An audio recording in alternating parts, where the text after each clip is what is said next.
Mais la Côte d'Ivoire a démontré qu'elle est une démocratie en progrès. Je mets quiconque au défi de me montrer ça chez nos voisins. Parce qu'on applaudit toujours les voisins quand ils font des choses démocratiques. Mais ça, on ne voit pas. Tout à fait. On ne le voit pas. On ne le voit nulle part ici. Bravo à la démocratie ivoirienne, qui s'est exprimée hier dans sa beauté, dans sa diversité. En fait, les gens veulent gâcher la fête à la démocratie qui s'est montrée hier, en voulant nous sortir des blablabla et fuir des plateaux. Non, ça ne peut pas passer. Le monde entier a vu la démocratie en Côte d'Ivoire. Vous n'allez pas ternir ça. Vous n'allez pas ternir ça. Maintenant, une fois qu'on a félicité l'opposition pour sa mobilisation, c'est la première fois que j'ai félicité, j'ai envoyé à tout le monde, tous ceux qui me connaissent, je leur ai dit bravo. Et j'ai dit bravo à la démocratie ivoirienne, on va maintenant terminer la fin pour rentrer sur le fond. Le fond, c'est quoi? Mais il a fui. Oui. Parce qu'il parle de légalité, d'injustice électorale. Il n'y a aucune injustice électorale.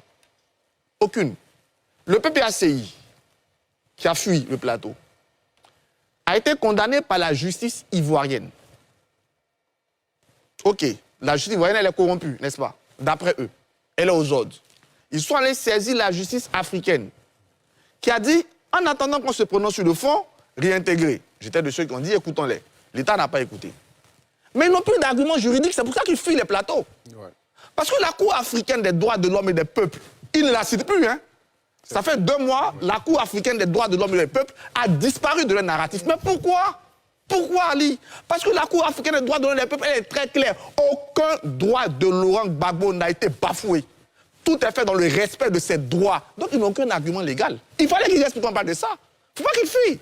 Moi, je vais lui demander si quelle base légale il parle d'injustice électorale. Il n'y a aucune injustice électorale.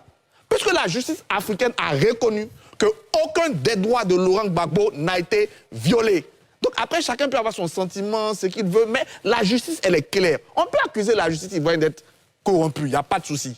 Mais même la justice africaine doit être saisie pour un parti panafricain, parti des peuples africains qui refuse d'accepter une décision de la justice africaine, c'est une honte. D'accord. Je ne vais pas terminer, parce qu'il y a l'autre aussi qui parle de justice électorale.